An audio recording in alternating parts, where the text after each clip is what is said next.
नमस्कार।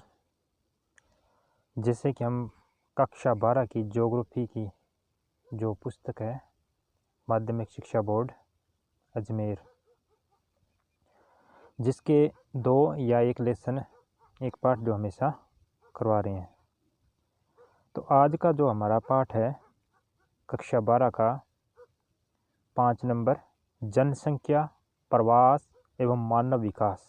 जनसंख्या क्या है और प्रवास क्या है एवं मानव का विकास क्या है, इसके बारे में अपने चर्चा करेंगे।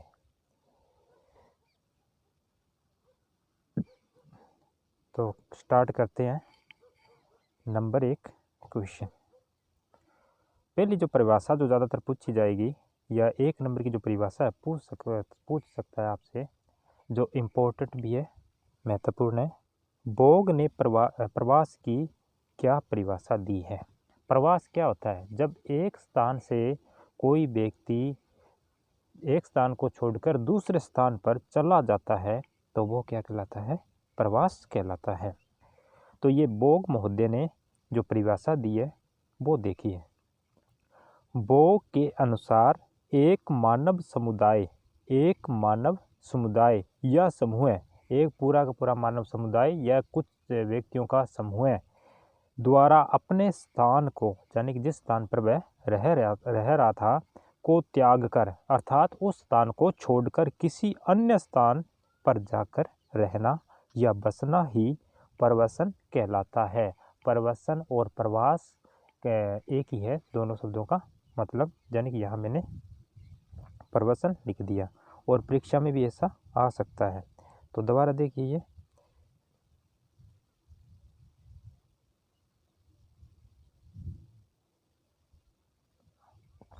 बोग के अनुसार मानव समुदाय या समूह द्वारा अपने स्थान को त्याग कर किसी एक स्थान पर जाकर रहना या बसना ही परिवसन कहलाता है। यानी कि संक्षिप्त में अपने यही कह सकते हैं कि जब कोई व्यक्ति या व्यक्तियों का समूह एक स्थान को छोड़कर, एक जगह को छोड़कर दूसरे स्थान पर जाकर निवास करने लग जाता है तो वो क्या कहलाता है? प्रवास या प्रवसन कहलाता है।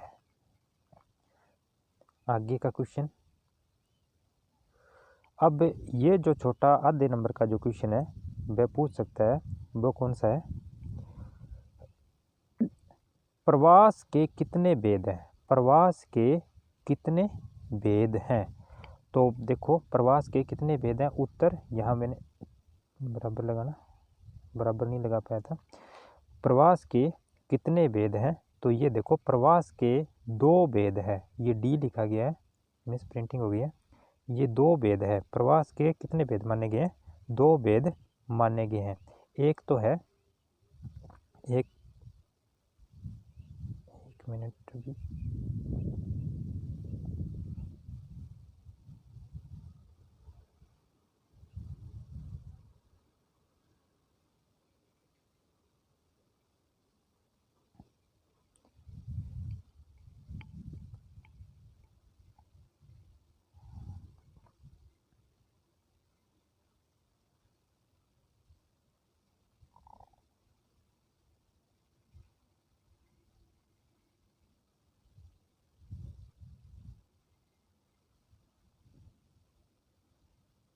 माफ़ी चाहूँगा, थोड़ी सी ये प्रॉब्लम आ गई, स्क्रीन पे थोड़ा हाथ लग गया था जिसकी वजह से प्रॉब्लम आ गई। प्रवास के कितने भेद हैं? तो 2 भेद माने हैं, उत्प्रवास और अप्रवास। अब इसमें देखो अंतर क्या है, उत्प्रवास और अप्रवास में अंतर क्या है? उत्प्रवास होता है जब कोई व्यक्ति या व्यक्तियों का समूह एक स्थान को छोड़कर दूसरे स्थान पर चला जाता है, एक देश को छोड़कर दूसरे देश में चला जाता है, तो वो क्या कहलाता है? उत्प्रवास। उत्प्रवास यानी कि यहाँ जैसे कोई व्यक्ति रह रहा है और इस स्थान को छोड़कर वह कहाँ चला गया? दूसरे स्थान पे चला गया, तो वो क्या कहलाएगा? उत्प्रवास कहलाएगा। तो वो क्या कहलाता है? उत्प्रवास कहलाता है। इसी तरह अप्रवास हो जाएगा, जब कोई व्यक्ति या व्यक्तियों का समूह या मानवों का समुदाय एक स्थान को छोड़कर किसी स्थान पर आकर रहने लग जाए तो वो क्या कहलाता है, आप्रवास कहलाता है।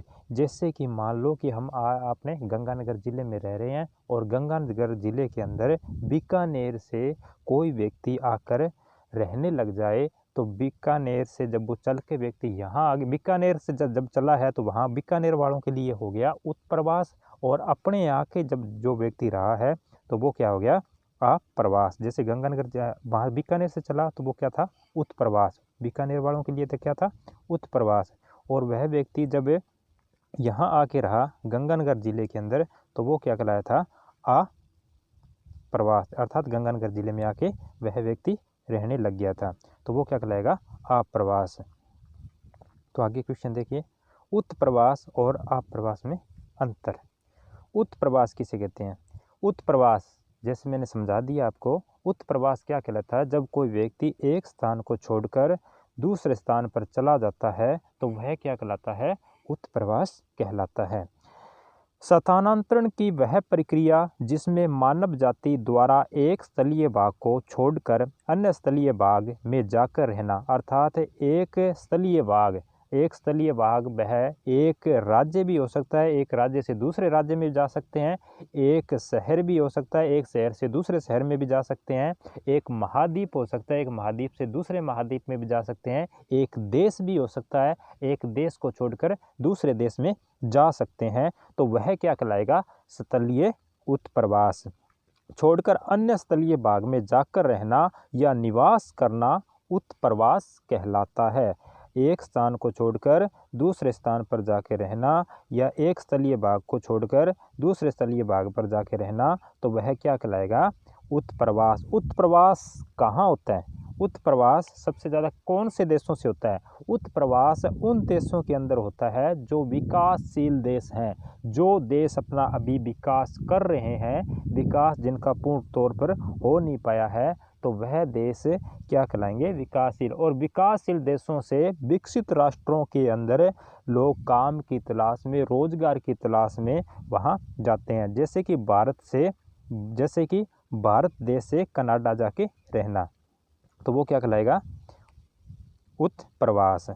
तो उत्प्रवास का सबसे बड़ा कारण क्या होता है, जिस स्थान पे जो व्यक्ति रह रहा है उस स्थान पर उस व्यक्ति को उसकी आवश्यकता के अनुसार संसाधन उपलब्ध नहीं हो पाना, अर्थात हम इसको संक्षेप में कह सकते हैं बेरोजगारी।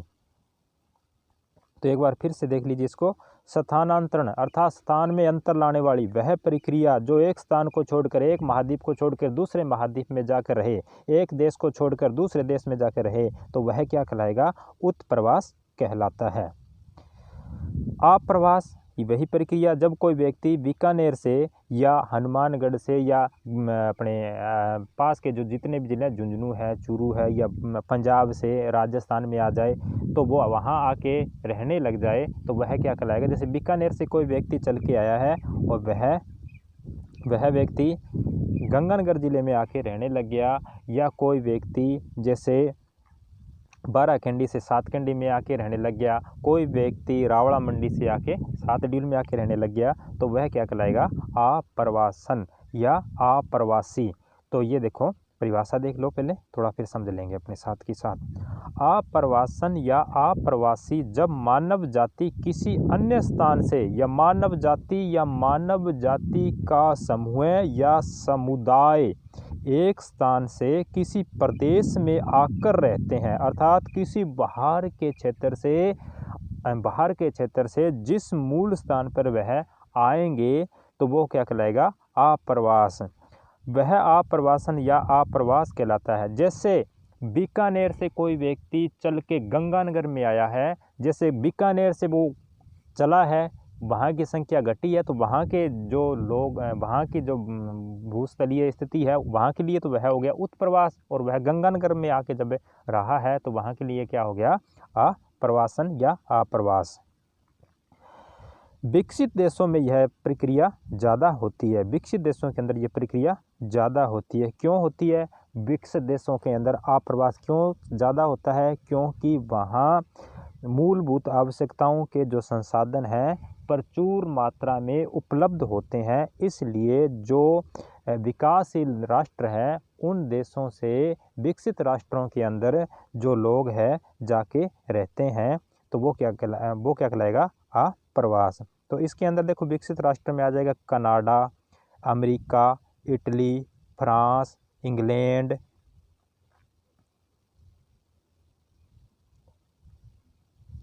आदि देश आ जाएंगे। तो आप्रवास के बारे में आप समझ गए होंगे।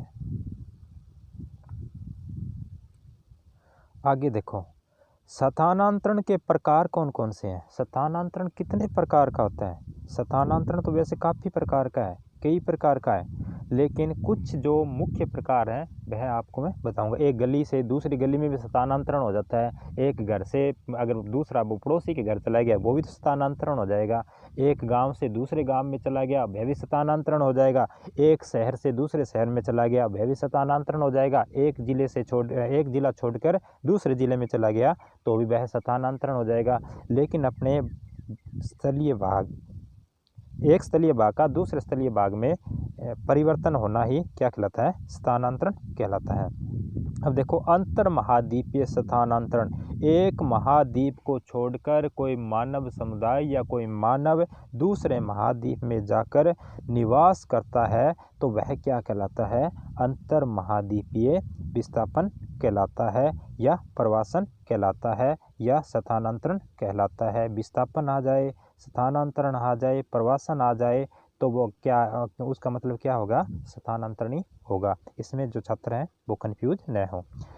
जैसे एशिया महाद्वीप से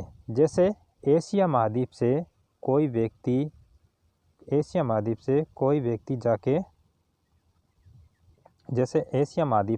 व्यक्ति जाके कहाँ रहने लग गया?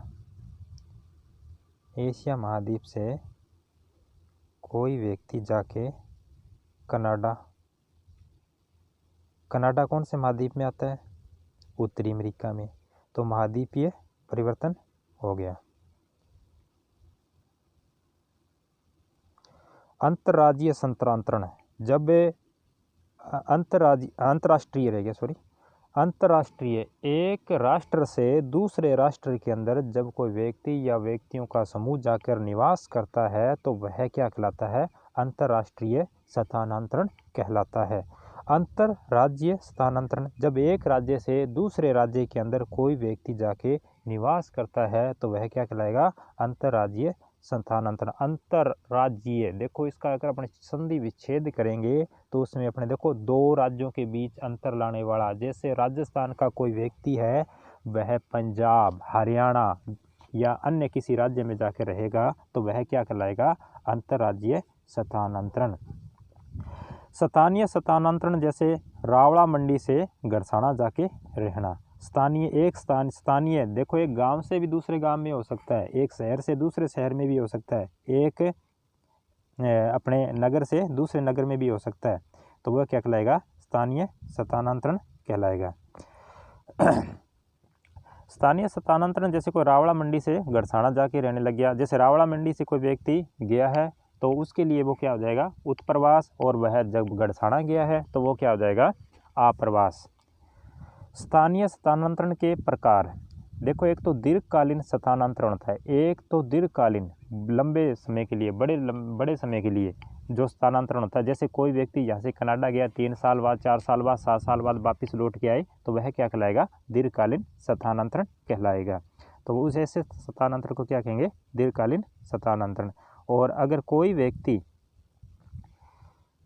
अब देखो दीर्घकालीन में भी कैसा होता है स्थानांतरण? दीर्घकालीन के अंदर वृहद संख्या में, वृहद यानी कि बहुत बड़ी तादाद के अंदर, बहुत बड़ी संख्या के अंदर जब व्यक्तियों का समूह जाकर रहता है तो वह क्या कहलाएगा?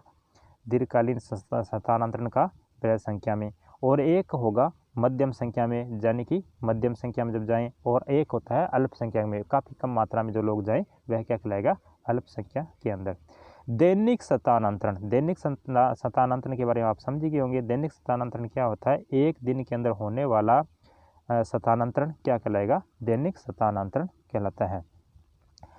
ये स्थायी स्थानांतरण और अस्थायी स्थानांतरण ये दीर्घकालीन स्थानांतरण के ही अपने उपभाग हैं। स्थायी स्थानांतरण क्या होता है? स्थायी स्थानांतरण जैसे कोई इंडिया से कोई व्यक्ति गया और वह जाके कहाँ रहने लग गया, वह व्यक्ति कहाँ जाके रहने लग गया, अमेरिका के अंदर, कनाडा के अंदर, इंग्लैंड के अंदर, और वह स्थायी तौर पे वहीं रह गया, तो वह क्या कहलाएगा? स्थायी स्थानांतरण। अब अस्थायी स्थानांतरण क्या होता है? जब कोई व्यक्ति यहाँ से गया रोजगार के लिए और जब 4 साल 5 साल उसने रोजगार किया और कार्य करने के बाद वापिस वह उसी स्थान पे वापिस आ जाता है, तो वह क्या कहलाएगा? अस्थायी स्थानांतरण कहलाता है। एक बार फिर से इसको देख लो।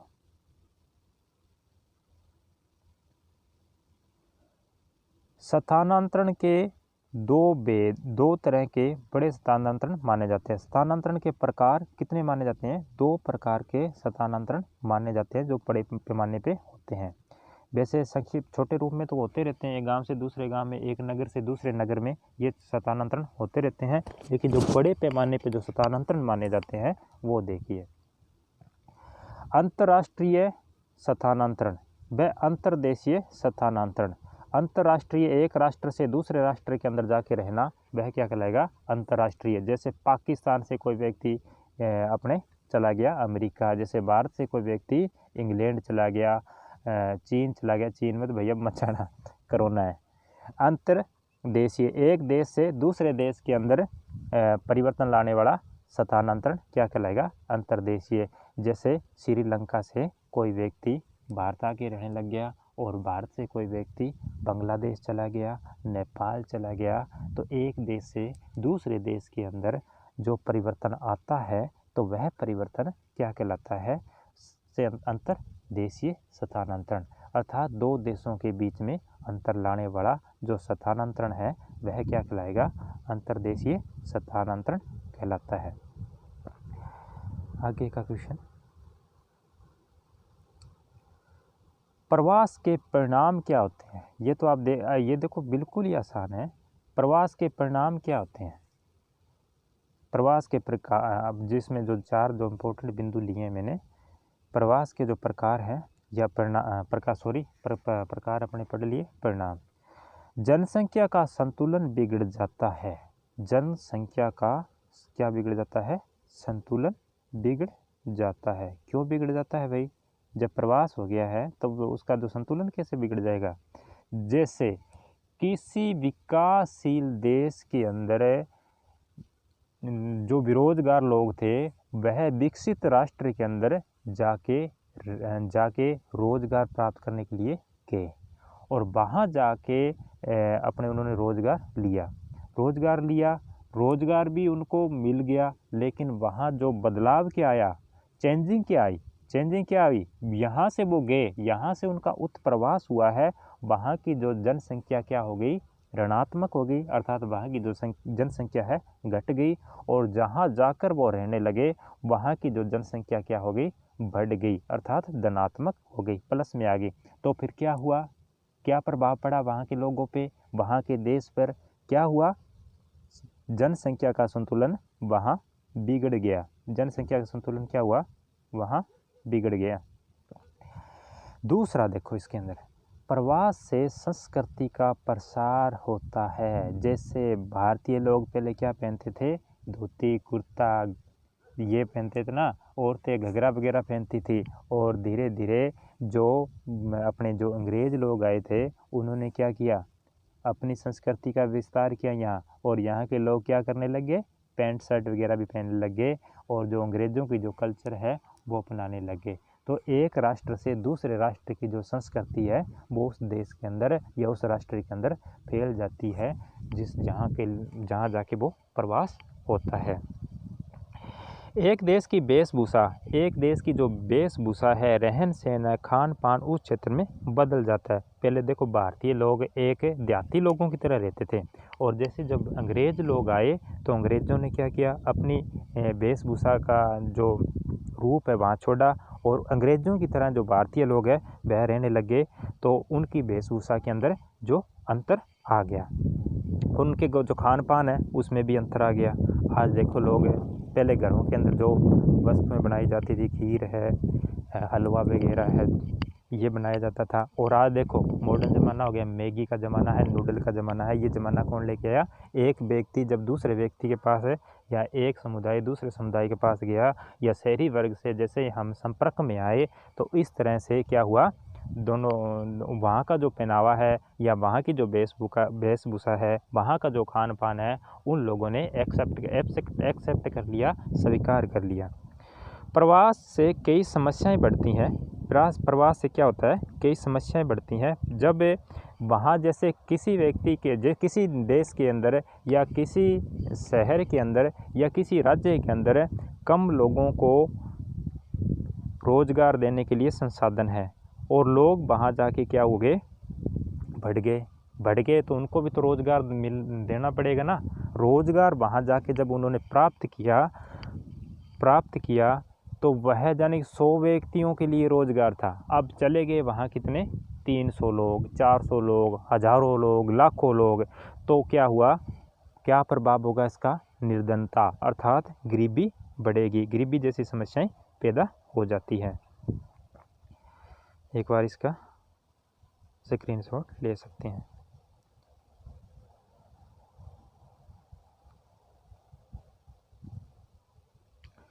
अब ये देखो गुड क्वेश्चन है। 1 नंबर का जो क्वेश्चन है वह अभी इस बार आने के भरपूर चांस हैं।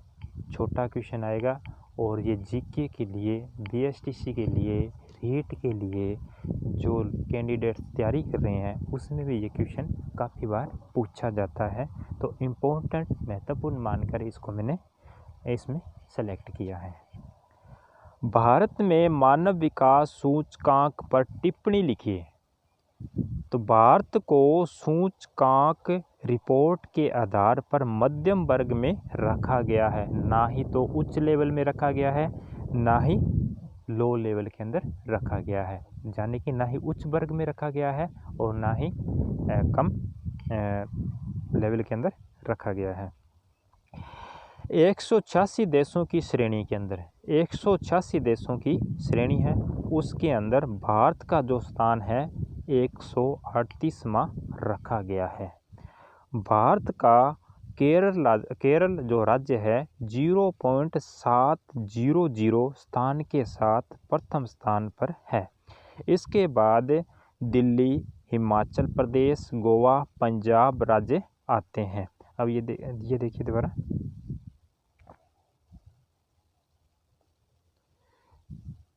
अब इसमें देखो छोटा क्वेश्चन बना सकते हैं। कितने देशों की जो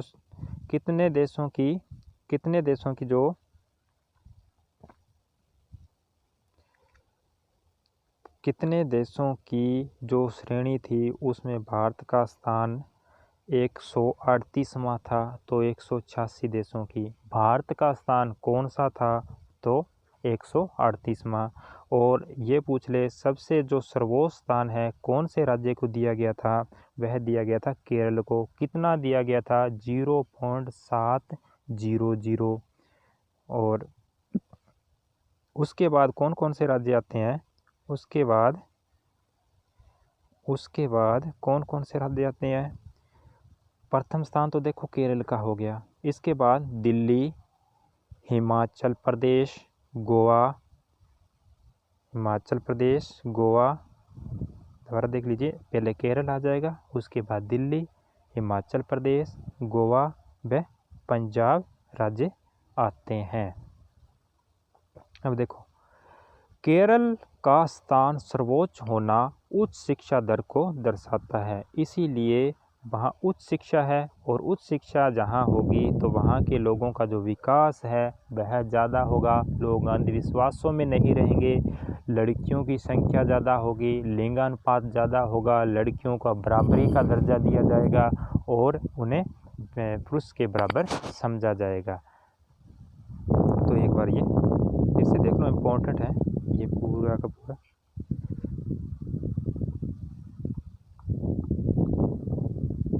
ये पूरा का पूरा मैटर इम्पोर्टेंट है। एक बार फिर से समझा देता हूँ इसको। भारत को सूचकांक रिपोर्ट के आधार पर मध्यम वर्ग में रखा गया। कौन से वर्ग में रखा गया है? मध्यम वर्ग में। 186 देशों की श्रेणी में भारत का स्थान 138वां है। कौन सा है? 138वां। भारत का जो केरल राज्य है उसको 0.700 स्थान के साथ प्रथम स्थान पे रखा गया है।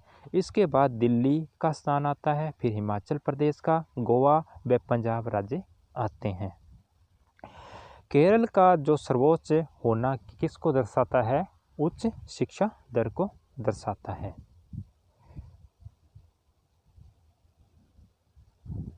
और अब दीजिए हमें इजाज़त। आप अच्छी तरह से इसको रिवीजन कीजिए और इसमें से जो क्वेश्चन है वह आने वाला क्वेश्चन है।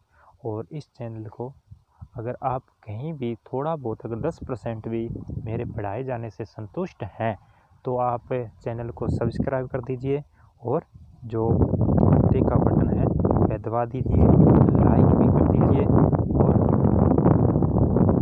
अपने जो ग्रुप के अंदर जितने भी मित्र हैं, सहपाठी हैं, उनको क्या करना है? आपको इसको शेयर भी करना है।